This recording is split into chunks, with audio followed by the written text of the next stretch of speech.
আসসালামু আলাইকুম, welcome back to my channel. চলে আসছি নতুন আরেকটি ভিডিও নিয়ে। আজকে আমি আপনাদের সাথে শেয়ার করব গুঁড়ো দুধের রসমালাই বা রসপিঠা। আপনারা যেই নামই বলুন না কেন, এটা স্বাদ টেস্টটা কিন্তু একই হয়। এই তো চলে আসি মূল রেসিপিতে। আমি এই রসপিঠা বানানোর জন্য আমি একটা ডিম নিয়ে নিয়েছি। ডিমটা বড় সাইজের একটা ডিম, আর ডিমটা অবশ্যই রুম টেম্পারেচারে থাকা ডিম নেবেন। আর ফ্রিজের ডিম হলে অবশ্যই এটা 1 ঘন্টা আগে ফ্রিজ থেকে বের করে রাখবেন। তো ডিমটা এখন খুব সুন্দর করে আমি ফেটিয়ে নিলাম, আর এটা সাইডে রেখে আর একটা পাত্র নিলাম, আর সেখানে নিলাম 100 গ্রাম গুঁড়ো দুধ। তো দুধে আমি এখন দিয়ে দেব চা চামচের হাফ চামচ বেকিং পাউডার, আর দিয়ে দেব 1 চামচ ঘি। বেকিং পাউডার এটা এখন গুঁড়ো দুধের সাথে খুব সুন্দর করে ডলে ডলে একটু সময় নিয়ে খুব সুন্দর করে সফট করে এটা একটু মাখিয়ে নেব। একটু সময় নিয়ে কাজটা করতে হবে, খুব সুন্দর করে শুকনো উপকরণগুলো খুব সুন্দর করে এটা একটু সময় নিয়ে ঘষে ঘষে মেখে নিতে হবে। এরপরে এর থেকে যে ডিমটা আমি ফেটিয়ে নিয়েছিলাম, এই ডিমটা এখন আমি একটু একটু করে এখানে দেব, আর একটু একটু করে দেব, আর খুব সুন্দর করে একটা ব্যাটার তৈরি করে নেব।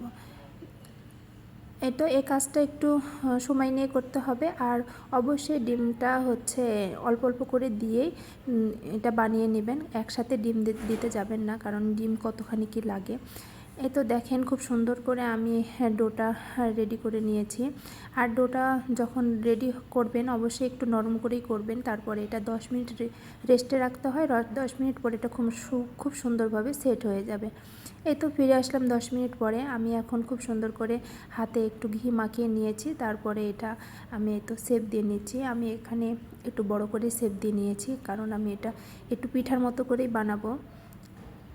দেখেন আমি একে একে সব পিঠাগুলো বানিয়ে নিচ্ছি। রস পিঠাগুলো খুব সুন্দর করে এখানে বানিয়ে নিলাম। আর এরপরে চলে আসি এটার শিরা তৈরি করতে। এখানে আমি নিয়েছি 1 কাপ গুঁড়ো দুধ, আর 1 কাপ গুঁড়ো দুধের সাথে আমি এখানে 3 কাপ নর্মাল পানি দিয়ে খুব সুন্দর করে এটা এখন আমি গুনে গুনে এখানে 3 কাপ পানি দিলাম। 3 কাপ পানি লাগে 1 কাপ গুঁড়ো দুধের সাথে। দিয়ে আমি এটা খুব সুন্দর করে এখন একটু নেড়ে চেড়ে আমি এটা এখন চুলাতে বসিয়ে দেব। দেখেন আমার এক এক করে প্রায় 16-17টা এখানে পিঠা তৈরি হয়ে গেছে। আমি এটা চুলাতে বসিয়ে দিলাম, আর দিয়ে দিলাম 4টা এলাচ, এটা খুব সুন্দর একটা ফ্লেভার দেয়। আর দিয়ে দিলাম 1/2 কাপ চিনি দিয়ে একটু নেড়ে চেড়ে এখন বলক আসা পর্যন্ত অপেক্ষা করবো। বলক চলে এসেছে। এখন এক এক করে সব রস পিঠাগুলো আমি এখানে দিয়ে দিলাম।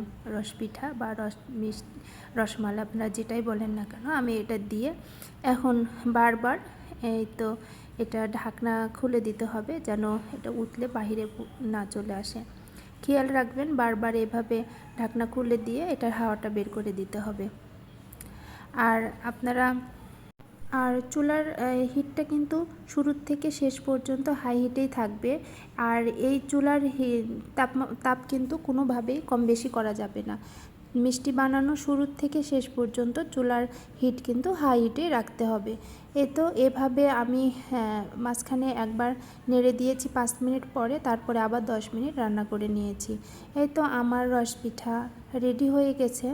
আমি এখন দেখেন কি সুন্দরভাবে এটা রেডি হয়ে গেছে, মুখে দিলেই যেন মিলিয়ে যাচ্ছে। আর কি যে মজা! আপনারা অবশ্যই একবার বাসায় ট্রাই করবেন, দেখবেন খুব ভালো লাগবে। আর রেসিপিটা যদি আপনাদের ভালো লেগে থাকে অবশ্যই লাইক কমেন্ট শেয়ার করে আমার পাশে থাকবেন। আর যারা এখনও সাবস্ক্রাইব করেন না, সাবস্ক্রাইব করে অবশ্যই সাবস্ক্রাইব করে দেবেন। আর যারা অলরেডি সাবস্ক্রাইব করে দিয়েছেন সবাইকে জানাই অনেক অনেক ভালোবাসা। ভালো থাকবেন সবাই। ফিরে আসবো নতুন কোনো